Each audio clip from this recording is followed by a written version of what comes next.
Smart होने के लिए आज की वीडियो में हम डिस्कस करेंगे साइकोलॉजी, फूड एंड एक्सरसाइज।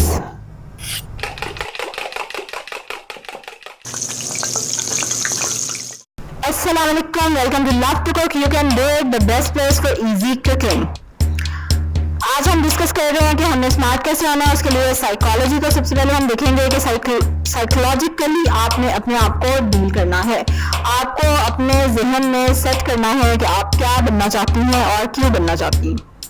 ठीक है, आप स्मार्ट होना चाहती हैं, आप कितनी स्मार्ट होना चाहती हैं, और अगर आप वेट गेन करना चाहती हैं तो कितना वेट गेन करना चाहती हैं, और किसको देख के आप इंस्पायर हुई हैं। That is true. ठीक है, हम मीडिया का दौर है आजकल, और नॉर्मली हमारे जहन में यही होता है, हम इसको माने या ना माने, कहें या ना कहें, लेकिन हम जब देखते हैं कि ड्रामे में एक हीरोइन बहुत अच्छी लग रही है कपड़े पहन के, और फिल्म में एक एक्ट्रेस बहुत अच्छी लग रही है, उसने ये वाला ड्रेस पहना था, एट दैट टाइम ये हमारे दिमाग में बैठ जाता है कि काश मैं भी इतनी ही प्यारी लगूं, और मैं भी ऐसा ही ड्रेस पहनूं और इतनी अच्छी लगूं। ड्रेस ना भी पहने लेकिन इतनी अच्छी जरूर लगूं। So that thing destroys us. सबसे पहले हमें ये चीज एक्सेप्ट करनी है कि अल्लाह ताला ने हर इंसान को डिफरेंट बनाया, हर इंसान की बॉडी टाइप बनाई है, और उसमें से आप बहुत कुछ चेंज नहीं कर सकते। ठीक है, जो अल्लाह ताला ने आपको जैसा बनाया, और अल्लाह ताला ने आपको परफेक्ट बनाया। इसीलिए कुछ लोग जो स्किनी होते हैं शुरू में, बचपन से ही वो नहीं मोटे हो सकते। यार वो कुछ भी खा लें, कुछ भी खिला दो उनको तुम लोग, वो नहीं मोटे होंगे, वो नहीं वेट गेन करेंगे। इसी तरह जो बचपन से ही चबी हैं या मोटे से हैं, गुबलू से हैं जिनको कहते हैं, गोलू से, तो वो वैसे ही रहेंगे। वो कुछ भी कर ले, बिल्कुल सिंगल मसली नहीं हो सकते। स्मार्ट इन द सेंस जो हम समझते हैं कि स्मार्ट का मतलब है कि दुबले पतले हो जाना, तो वो नहीं होंगे। तो ये चीज देखकर ही हमें लोगों को मान लेनी चाहिए कि अल्लाह ताला ने हमें जैसा बनाया ना, हम वैसे हैं, हम वैसे ही रहेंगे। कुछ भी कर ले, कुछ भी कर ले। आप अपने इर्द गिर्द नजर दौड़ाएं और देखें कि कोई ऐसा है कि जिसने अपने आप को, कोई मोटा था, चबी था, और उसने अपने आप को इतना स्मार्ट कर लिया, और फिर वो स्मार्ट ही रहा। मतलब स्मार्ट कर लिया, चलो महीना 2 महीने कुछ भी करके, बड़े तरीके हैं ना उसके भी, फिर वो कितनी देर रहा, 2 महीने 3 महीने, बस सारी जिंदगी में से सिर्फ 2-3 महीने वो स्मार्ट रहा। तो ये एक ऐसी चीज है कि ये फिजूल दौड़ है, इसमें लगने का कोई फायदा नहीं। एट द एंड सब कुछ भी नहीं होना, सिर्फ ज़हनी परेशानी और अपने जिस्म को अजियत देने वाली बात है। तो सबसे पहले तो आप अपने आप को एक्सेप्ट कर लें कि अल्लाह ताला ने आपको जैसा बनाया ना, दैट्स इट। आप ऐसे ही हैं और आप ऐसे ही प्यारे लगते हैं। अब कई लोग इतने चबी होते हैं लेकिन वो बहुत अच्छे लगते हैं, अट्रैक्टिव लगते हैं, उनको फेस पे ग्लो होती है एक। तो ये चीज नहीं है कि आप किसी और का अपने दिमाग में सोचें कि मैं वैसा बन जाऊं। नो, जो आप हैं वो आप ही हैं, आप जैसा कोई दूसरा नहीं, और आप किसी दूसरे की तरह नहीं बन सकते, नहीं हो सकते। इसलिए हमारी अल्टीमेट गोल होनी चाहिए हेल्थ। हमारी अल्टीमेट गोल होनी चाहिए हेल्थ, कि हमें हेल्दी लाइफस्टाइल अडॉप्ट करके हेल्दी लगना है। और अगर आप हेल्दी होंगे तो फिर ना तो बिला वजह आपका वजन बढ़ेगा और ना बिला वजह आपका वजन घटेगा। ठीक है, अगर आप हेल्दी लाइफस्टाइल को फॉलो कर रहे हैं, then there is no reason कि आप मोटे हो जाए। ठीक है, कि मैं तो इतनी पहले तो मैं इतनी स्मार्ट थी, अब मैं इतनी मोटी हो गई। So that is not the case. अच्छा, ये एक और चीज भी अभी मेरे जहन में जो आई है कि शादी जब हो जाती है, married girls, there is a huge difference in the body of a married and unmarried girl. जब आपकी शादी हो गई तो आपकी बॉडी इतनी ज्यादा चेंजेस से गुजरती है, स्पेशली आफ्टर चाइल्ड बर्थ।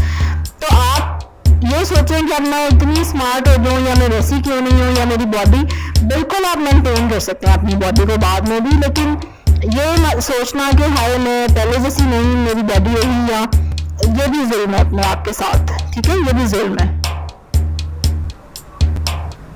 लेकिन मैं ये भी नहीं कह रही कि जो शादीशुदा लड़कियां वो सोचें कि बस ठीक है अब शादी हो गई, अब तो मैं जितना मर्जी फैल जाऊं। You need to maintain also. ठीक है, आप फिर भी अपने आप को मेंटेन रखें। हाँ, लेकिन आपकी गोल अल्टीमेट होनी चाहिए हेल्थ रिलेटेड। एक हेल्दी बॉडी मेंटेन करना आपकी सोच होनी चाहिए। और एक और चीज़ जो हम सोचते हैं कि मेरी बॉडी बिल्कुल ऐसे ट्रिम्ड हो जाए, मॉडल की तरह कर्व पूरा बने, तो उसकी हमें ज़रूरत नहीं है। सच देखें ना कि हम उनके जैसे कपड़े पहनने नहीं वाले, हमें तो ऐसे कपड़े पहनने नहीं जिसमें से हमारा जिस्म नजर आए, नहीं पहनने ना, ठीक है। तो हमें इस तरह की बॉडी की ज़रूरत ही नहीं है यार कि हम इतना खप जाएं और हम के नहीं मेरी टांगें इतनी स्लिम हो जाएं और मेरी कमर ऐसी हो जाए और हम इस तरह के रिवीलिंग ड्रेसेस पहनने वाले ही नहीं है कभी भी कि जिसमें से हमारे जिस्म के मुख्तलिफ हिस्से नजर आए। हम वैसे कपड़े पहनेंगे नहीं कभी। और शलवार कमीज बहुत कुछ कवर कर लेती है, तो इसलिए इट्स ओके, बहुत ज़्यादा इस चीज़ में हमें खपने की या टेंशन लेने की जरूरत नहीं है। दूसरी चीज़ है फूड के खाना। अब हम हेल्दी वेट मेंटेन कर रहे हैं, हेल्दी बॉडी चाहते हैं, ठीक है, तो उसके लिए हमें अपने खाने पे थोड़ा सा गौर करना है कि हम क्या क्या चीज़ें खा रहे हैं और हम बैलेंस्ड डाइट ले रहे हैं, मुतवाज़न ग़िज़ा जिसको कहते हैं, हम खा रहे हैं कि हमारी डाइट में फल, सब्जियां, गोश्त, दालें, दूध, ये सब चीज़ें हैं, ड्राई फ्रूट्स जिसको हम बहुत ज़्यादा निगलेक्ट करते हैं, फिश, क्या ये सारी चीज़ें हैं हमारी डाइट में शामिल? अगर नहीं है तो फिर हम सोचें कि हम हेल्दी क्यों नहीं है या हमारा वजन क्यों बढ़ता जा रहा है, तो फिर ये तो हमारा अपना कसूर है। और फिर जब हम खाना बनाते हैं तो हम ऑयल यूज़ कर रहे हैं, घी इस्तेमाल कर रहे हैं, और जबकि अब काफ़ी हेल्दी ऑप्शंस अवेलेबल हैं। ऑलिव ऑयल आप यूज़ कर सकते हैं, कोकोनट ऑयल यूज़ कर सकते हैं, देसी घी यूज़ कर सकते हैं। और रिसेंटली मैंने खुद चेंज किया है, आई हैव शिफ्टेड टू देसी घी। और लकीली रहना तो मतलब ये चीज़ ज़रूरी नहीं समझी जाती, लेकिन खैर आपकी जब नीयत हो तो अल्लाह ताला खुद ही सबब बना देते हैं। सो ऐसा कुछ करना हुआ कि हमारे घर में देसी घी में खाना बनना शुरू हो गया। बस वो भी किसी वीडियो में आपको बताऊंगी क्या हुआ है, लेकिन बहुत ज़्यादा फ़र्क पड़ा है देसी घी पे शिफ्ट करने से। बहुत ज़्यादा वेट को फ़र्क पड़ा है, वज़न कम होना शुरू हुआ है, और सबसे बड़ी बात कि आपके अंदर एनर्जी, ताकत आनी शुरू हुई है। अब जो वनस्पति घी हम खाते हैं, कुकिंग ऑयल खाते हैं, वो चलो जायका तो आता ही जाता है, लेकिन उससे जिस्म को आपको कोई ताकत नहीं मिल रही। अल्टीमेटली आप वीक ही रहते हैं इंटरनली, लेकिन देसी घी से इंटरनल वीकनेस में बहुत ज़्यादा बेटरमेंट फील की है मैंने। और इवन मैं अपनी वीडियोस में भी जो खाना बना रही होती हूँ तो उसमें 80% मैं देसी घी में ही खाना बना रही होती हूँ। किसी वीडियो में तो मैं बता देती हूँ, लेकिन शायद सब में नहीं मैं मेंशन कर रही होती, लेकिन देसी घी 80% कुकिंग देसी घी में मैं कर रही होती हूँ। और घर में ना हमारे अल्हम्दुलिल्लाह 100% अब देसी घी में शुरू हो गया, that is very good. Specially बच्चे भी खाते हैं वही खाना, और उनके इंटरनल हेल्थ के लिए बहुत अच्छा है ये। Number 3 is exercise. आप कमेंट करके मुझे बताएं जल्दी से कि आपके डेली कौन कौन लोग हैं जो डेली एक्सरसाइज कर रहे हैं। मतलब एक्सरसाइज एक ऐसी चीज़ है जिसको जरूरी समझा ही नहीं जाता ऑनेस्टली कि हम उसको जरूरी नहीं समझते कि डेली हमारी रूटीन में एक्सरसाइज शामिल होनी चाहिए। बेशक वॉक ही हो चलो, और दूसरी एक्सरसाइज भी हम कर सकते हैं, इतनी मुश्किल भी नहीं है कि थोड़ी बहुत आप, उससे क्या होता है कि आपकी बॉडी ज़रा शेप में रहती है, ठीक है, और बिला वजह आपका जो वजन नहीं चढ़ता, आपको जो गोश्त चढ़ना चल भी बल्कि जाना चाहिए फैट्स जो जमा होनी शुरू हो जाती है। और सबसे बड़ा फायदा एक्सरसाइज का ये होता है कि आपने जो खाया है ना, जो न्यूट्रिशन आपके अंदर आई है, वो आपके बॉडी के हर पार्ट तक पहुंच जाती है, आपके जिस्म के हर हिस्से तक वो चीज़ पहुंचती है, वो एनर्जी पहुंचती है।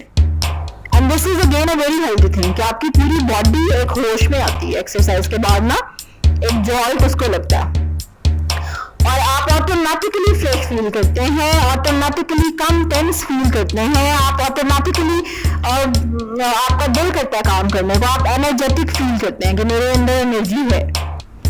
लेकिन एक्सरसाइज तो हमारी जिंदगी में है ही नहीं, नो नॉट एट ऑल, कोई चक्कर ही नहीं एक्सरसाइज वाला। तो हेल्दी खाना तो चलो हम फिर भी सोच लेते ना कि खा लें, तो इसलिए एक्सरसाइज करना बहुत ज़रूरी है। डेली रोजाना आपकी रूटीन में एक्सरसाइज शामिल होनी चाहिए, बेशक वो वॉक ही हो। और इसको शुरू करने का आसान तरीका है कि चलो 5 मिनट के लिए चल लो, रोज के 5-5 मिनट भी बढ़ाओगे, या 2 दिन बाद चलो 5 मिनट बढ़ा लो कि 5 minute, 10 minute, 15 minute, that is enough, more than enough. 10 minute की एक्सरसाइज रोजाना की काफी है, यकीन करो, पूरे दिन के लिए। और exercise can be as simple as just a brisk walk, सिर्फ चल लो, अपने शहर में चक्कर लगा लो, टाइम देख के ना 5 मिनट के लिए। So these are the 3 things जो मुझे लगता है कि इनिशियली आपको इन पे फोकस करना चाहिए, आपको इनके बारे में सोचना चाहिए सबसे पहले तो। ये नहीं कि फौरन चलो जी सुबह उठे और अब बात सारा कुछ ठीक होने वाला, ऐसा नहीं होता, ये जादू नहीं होता कोई भी, और ओवरनाइट कुछ नहीं होता। So you have to at least start thinking about it. ये वीडियो इसलिए थी कि आप कम से कम इन चीज़ों के बारे में सोचना शुरू करें, ठीक है, सोचना शुरू करें, उसके बाद फिर हम इसको प्रैक्टिकल करना बहुत इजी होगा। एक बार जब आपका माइंड सेट हो जाएगा, एक बार जब आप इस चीज़ पे कन्विंस हो जाएंगे तो। अगर ये वीडियो आपको अच्छी लगी है तो जरूर लाइक के बटन पे क्लिक करना है, subscribe my channel, and this was the first video. मुझे जरूर बताएं कि कैसी लगी ये वीडियो, और इसी तरह की और वीडियोस आप देखना चाहते हैं, और इसमें कौन कौन से टॉपिक्स आप मुझे चाहते हैं कि मैं उन पे बात करूँ। And do subscribe my channel, share this video.